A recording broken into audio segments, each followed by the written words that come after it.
Welcome back to the castle, everybody. This is Nightsaber Z42, and this is Character Vault, where we go through different systems and we create a character within those systems, basically like as a tutorial. And today, of course, we're taking a look at Stargate SG1, the role-playing game. This is the one based off of 5th edition of Dungeons and Dragons. And so, in order to actually create a character, of course, you're going to need the actual book, and you'll need the character sheet, which comes in 2 pages. And if you plan on rolling for your stats, you're going to need at least 4d6. So let's open this book up and we'll take a look at everything that we're going to be using.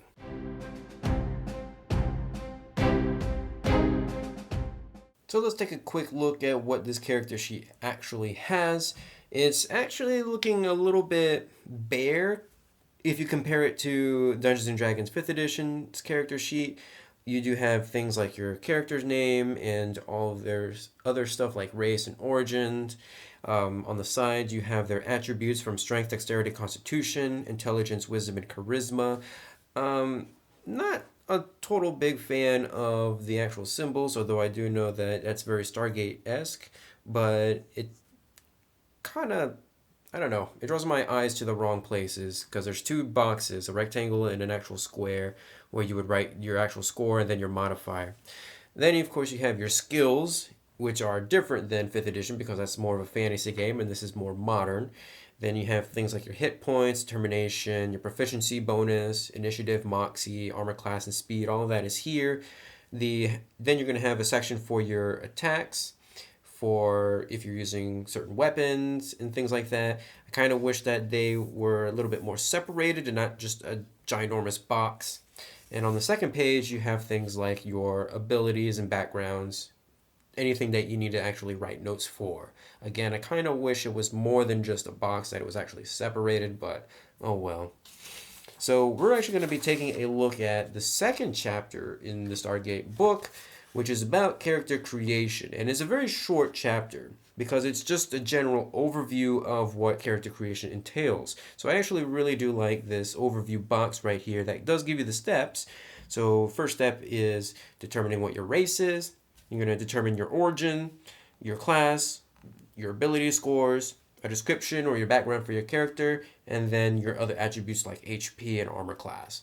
And on the following pages, there's a bit more description, which you don't really need until you actually get to ability scores, because if you don't know your ability scores like the back of your hand, or at least their modifiers, there's a box right here for that.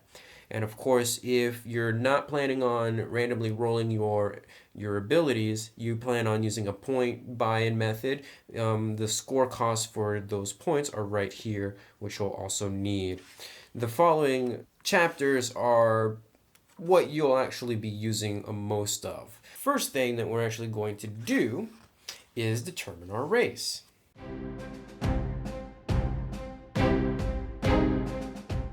There are 5 different races in the Stargate RPG. First, you have the Aturan, you have the humans, the Jaffa, the Tok'ra, and the Unas. And each one has their own unique aspects to them, and each race actually has 2 different sub-races. So for this instance, for the Unas, there's the general Unas, and then there's the untrained or the unchained Unas traits.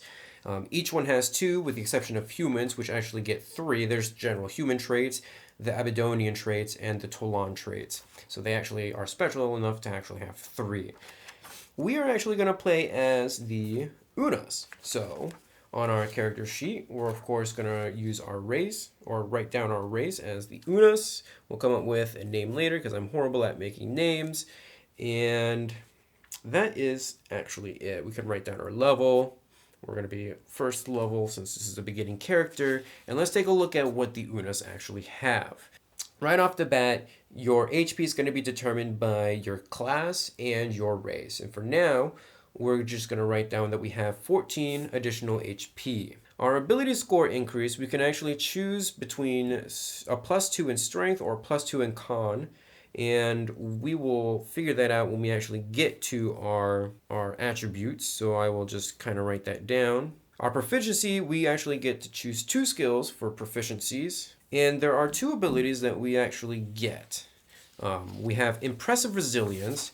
So when you are the target of an attack, you may use your reaction to gain resistance to damage for a number of rounds equal to a roll of the TD.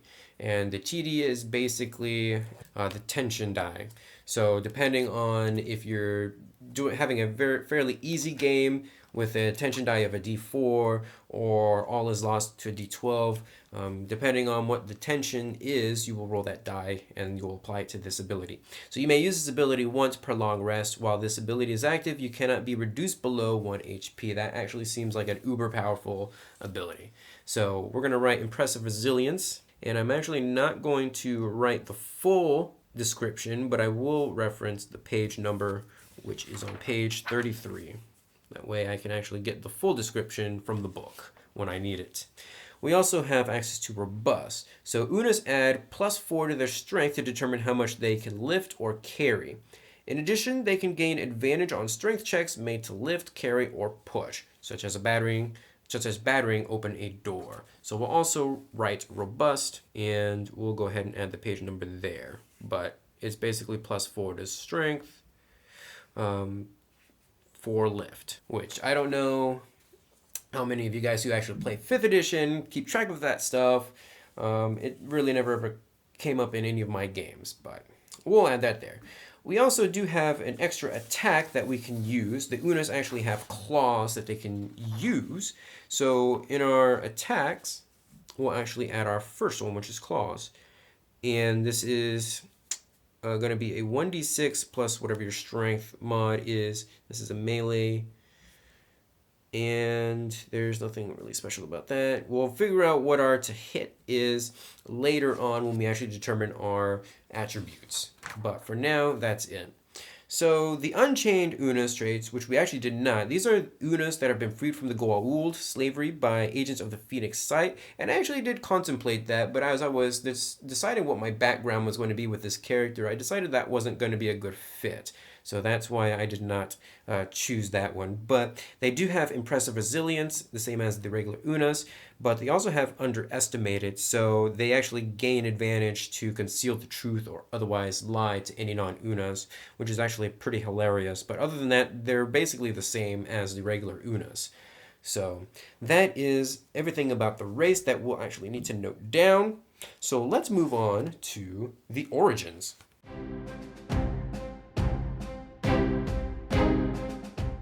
Origins kind of serve as like background information about your character, but actually have statistical values. You actually get access to 2 origins, and there are 3 different categories. So you have biome origins. These are basically the origins from like your planet, where you come from. And sometimes they give you bonuses to or resistances to certain damage, like volcanic gives you resistance against fire damage because you come from a volcanic planet or something like that. But they all give you some sort of an attribute increase of at least +1. Then you have background origins. These are like what your job was before you joined the SG program. And then there's your racial origins, which you actually have to be of that race to actually pick up. You cannot choose 2 origins from the same category. So I cannot choose 2 background origins, or I cannot choose 2 biome origins. If I choose a racial origin, then I must meet the racial requirements of that. So for example, if I wanted to be the Unas Alpha, I actually have to be of the Unas race. And that also includes the Unchained Unas. And that's actually one of the origins that I'm going to pick up. We're going to write Unas Alpha on our second sheet. And this actually gives us a +1 to charisma, which I'll write here. So you were once the alpha of a clan, but either left to join the Phoenix Site or failed to protect them. Among the Unas, you are considered a natural leader, and many Unas look to you for guidance. Again, we have to be of the Unas race, but we do get that charisma +1, and we also have access to clan leader. Once per mission, other friendly Unas may call upon your presence to gain advantage on a save or attack roll. So that would be very good if there were any other players who were of the Unas race, or even NPCs that are of the Unas race that are going to be making rolls.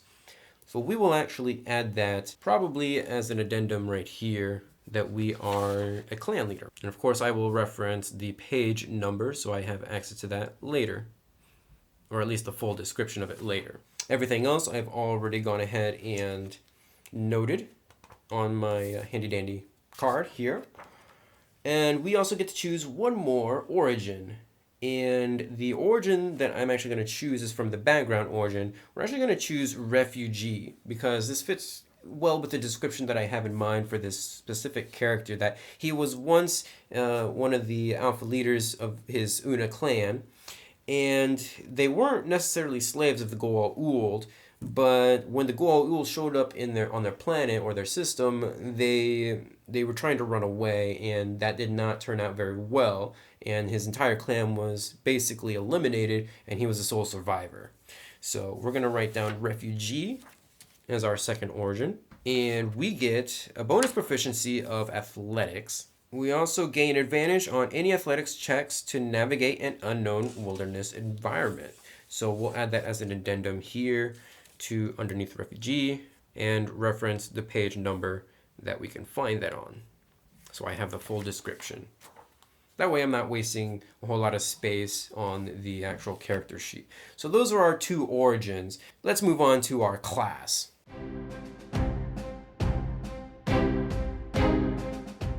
There are 6 classes that we can choose from in Stargate. We actually have the diplomat. These are folks who are really good at talking to people. They're kind of like a stripped down version of the bard, and you'll hear me say that again in my review of this game. You have the engineer. These are the guys who are really good at fixing things and anything that's machine related. You have the medic, your healers of the group. Your scientists, your know-it-alls. They're really good at rolling on intelligence and wisdom checks. The scout, which is more of like your ranger, they actually have access to traps, which is really cool. And your soldier, the person who's really good at fighting and beating up others. So we're actually going to choose the soldier as our class of choice. I definitely see this Unas as being a soldier, somebody who's really strong and gets things done. I did contemplate with the scout for a while there, but I think for now, I envision him as being your tough, your tough Unas who can really just want to get things done.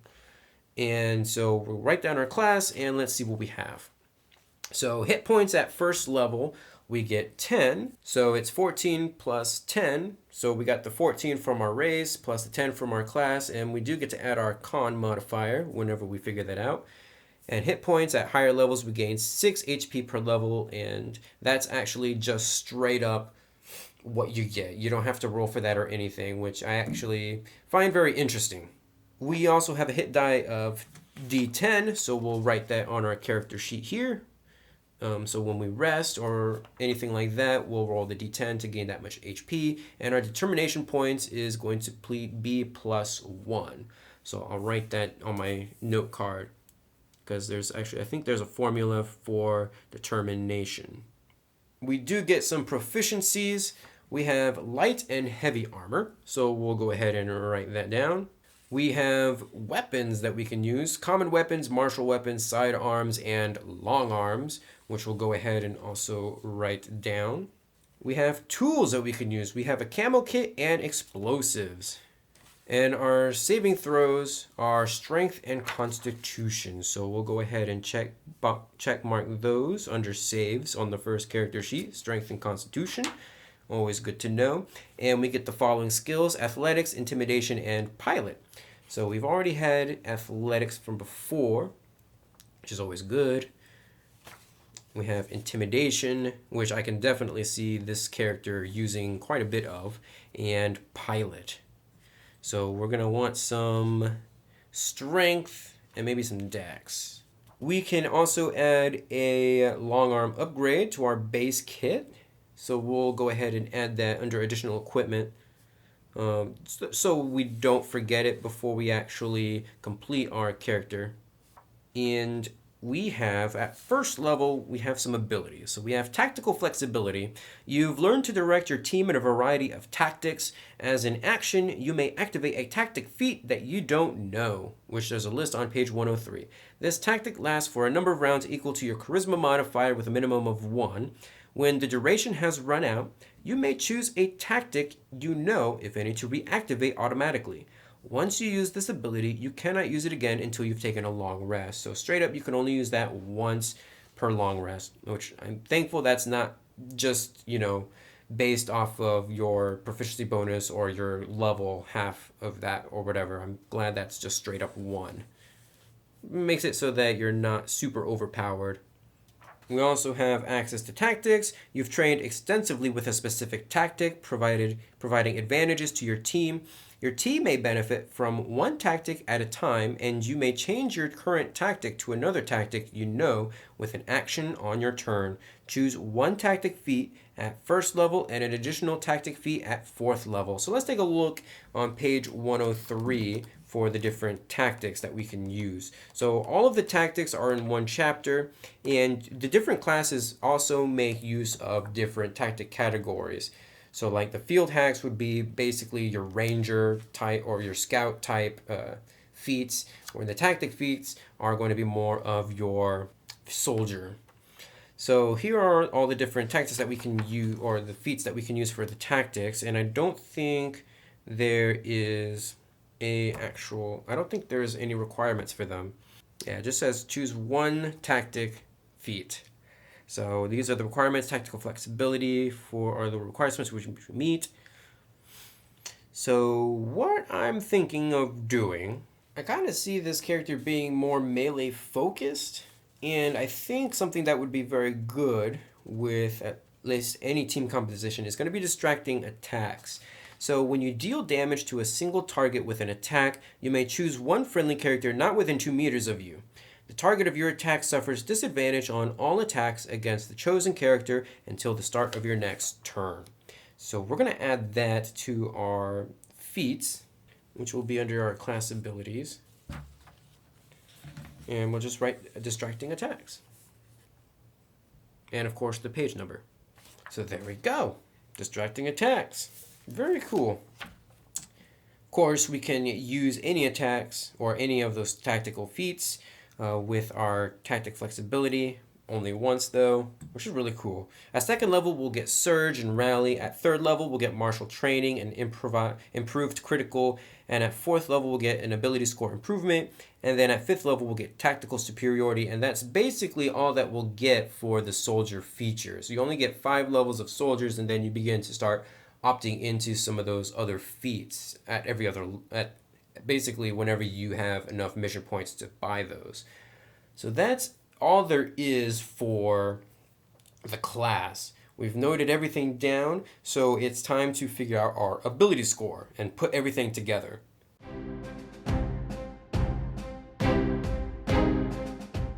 So we've gone back to chapter 2, page 19, so we can take a look at the ability scores. And there's 2 different methods of generating your ability scores. The first of which is what we're going to use. We're actually going to randomly roll, so that's taking 46, rolling them, and taking the higher 3 rolls. The other method is to do an ability score buy-in. So you have a cost for each ability score, and you're only allocated about 27 points across your character. Notice that there's no standard array, which I'm actually really thankful for, because I think the standard array gets overused quite a bit. I don't really care for it. I'd much rather have the random rolling, if anything. So we're going to go ahead and roll 46, and we'll just note them down on my note card here, and then we'll allocate those to our certain attributes when we're all done. All right, so our first roll is actually really good. We got a 16. Remember, we're only taking the top 3 numbers. Not so good on that next one. We actually have a 7.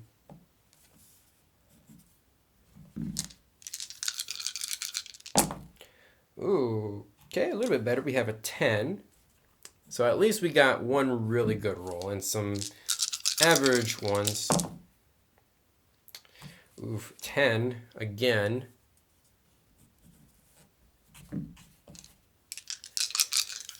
Can I get something above 10? Nope, that's a 6. That's actually really bad. But there are some dumps that we can actually use. And I got another 16. So we got two 16s, two 10s, a 7, and a 6. So that's actually fairly good, in my opinion.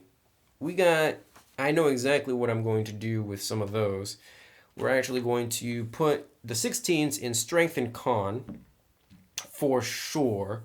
The only thing we need to figure out is what's going to be our dump. Basically, it's probably going to be intelligence and wisdom.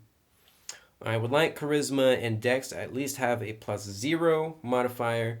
So we'll go ahead and do that. We also have a +2 in either con or strength. And that's actually going to be an interesting one to figure out what we want to do. Do we want more HP? Because that 18 is going to give us a what is it, a +4? Yeah. Whereas the 16 gives us a +3. So we can have more, at least +1 more HP per level. Or we could have a extra strength for attacks and whatnot. Extra damage. I think I'm going to play it a little bit safe. We're going to leave our strength at 16. We're going to bump up our con to 18. Get that +4 and that extra HP. Our dexterity is going to be 10. So that's going to be +0 modifier. Our intelligence, unfortunately, is going to be the one that suffers the most. It's going to be a 6 with a -2. Yeah, 6 and 7 are going to be -2, so they're basically the same, unfortunately. There's no way to get around that.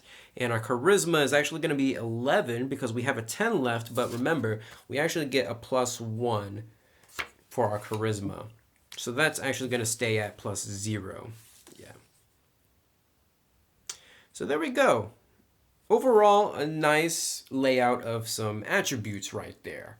I'm not going to complain about that. So we are a very strong and capable soldier who kind of needs a leader to kind of guide him the way. So we'll leave it at that. We're going to decide what our other attributes are. So the next step would be to flesh out your background, and I've already done that a little bit. So as I mentioned before, this Unis was the leader of a clan whose entire clan was eliminated by the Goa'uld until the Phoenix Squadron found him and rescued him and brought him back, and he decided to join with them. A little bit like, I can't even remember, Christopher Judge's character in Stargate SG1. Yeah, I remember the actual actor, but not the actual name of the character. But there we go. A little bit like that.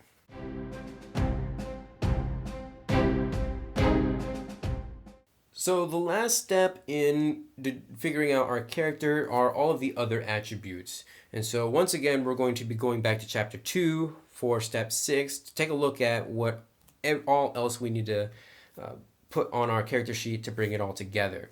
So the first thing we need to do is get our proficiency bonus, and at first level your proficiency bonus is always going to be +2, and that only increases like every 4 levels or something like that. Every 5 levels. Yeah, 5th level you get a +3 proficiency bonus. Level 9 is 4, so there we go. It's going to be +2. Next thing we need to determine our hit points, and our hit points is our racial score, which was, I believe, 14, plus our class, which was 10, plus our con mod, which is 4. So that's actually 28 hit points to start with. That's actually not bad, if I do say so myself. That's actually that's probably the best that you can get in this game starting off. Next, we're going to determine our determination points. And determination is what you use in social encounters. So it's equal to our proficiency bonus, which is 2, plus the bonus determined by our class, which is 1. So we have determination of 3. Okay, not bad. Our armor class is determined by the armor that we wear. Light, which adds your dexterity modifier to a fixed value based to determine your AC, and heavy, which simply sets your AC to a specific value. So the thing is, our equipment is already determined for us off the bat. We have something called the base kit equipment, and this is your standard array under the SG program. So we actually have a tactical vest, and that's actually what I'm going to use at the very beginning. And so the tactical vest, let me check my notes, is going to be 16 plus our dexterity modifier. So for now, our armor class is going to be 16. If we actually had a dexterity modifier, that would have increased it a little bit more, but for now, it is what it is. If we actually opt in for some heavier armor from the other different equipment kits, then we will change our AC to reflect that. Next up is our speed, and our base speed is always going to be 6 meters. That's straight up for every character. And our initiative is going to be either our dexterity modifier or our wisdom modifier, whichever one is higher, and that's going to be +0. That's really unfortunate.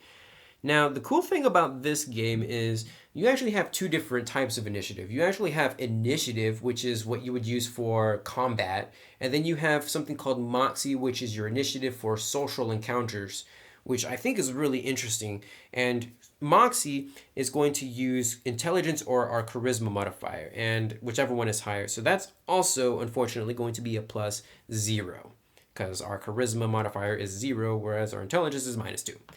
So there is that.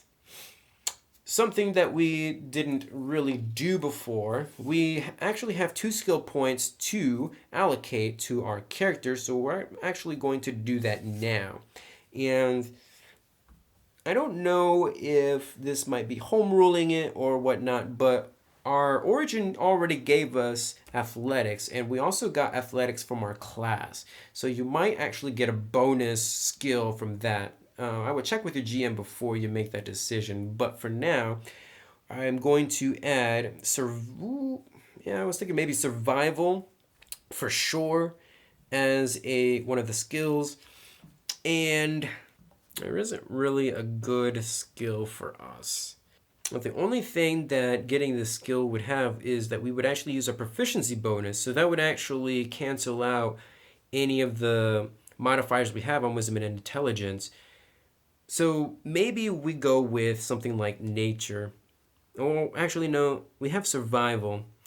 Let's go with medicine. Just having some base experience with healing and whatnot. Although if we have a medic, that kind of really negates that. But hey, sometimes you need to heal the medic. So there's also that. So we might also have access to one more skill. And if we did, I would definitely put that in nature. So there's also that. So we need to determine what our actual skills are. It's your attribute modifier plus your proficiency bonus. So for athletics, that would be 3 + 2, which would make that a +5. Intimidation would be charisma, which is 0 + 2. Medicine gets canceled out by proficiency bonus, so that's at a 0. Pilot is +2. And survival, same thing. It's going to cancel out at a 0. So there we go. That is, for all intents and purposes, our character. Next step would be to write down any attacks that you would have from your base equipment. So actually, we can kind of do that now. We're going to have access to the FNP90, which is on page 67. That's actually just a standard long arm. And so this game doesn't have specific stats for specific weapons. Instead, you just have the term long arm. And then if you're wielding a long arm, it does a set 2d6 damage, has piercing, 200-meter range, and all of that. So you would add that to your attack name and all of that here. And that would probably be based off of our dexterity, which is going to be +0, unfortunately. Actually, +2 because we're proficient in that. And our damage would be 2d6. We do have access to a sidearm, although I would probably be using our claws or our combat knife more than anything. just to kind of get in there close and disrupt any ranged enemies. Although the thing about this game is there's two different types of ranged combat. Of course, you have your standard combat, you know, when you're on a gridded map and each square is worth like 5 feet or like I think 2 meters or 1 meter in this case. And then you have something called a firefight, which is more long range. And so getting up close and personal in those type of engagements would be not good. So don't do that. So that's really all there is to making a character, just putting in the final touches and then playing the game. And if your equipment changes based on your base kit, you would just kind of add that in there as well. So that's all there is. Of course, we need to name our character, and we're going to name our character Draknor just because it sounds like a really cool lizard name. And that is it. That's all there is to making a Stargate character. It's easy, just like in 5th edition, although some things are just a little bit different or changed. And I do like the way that they explain the whole character concept in this book. It's not as lengthy as it is in the Player's Handbook from 5th edition. So feel free to leave a comment down below, give this video a huge thumbs up to support this series, and subscribe if you would like to see more. Also, in the description of this video will be the actual character for this game, who is Draknor, by the way. See you guys in the next video.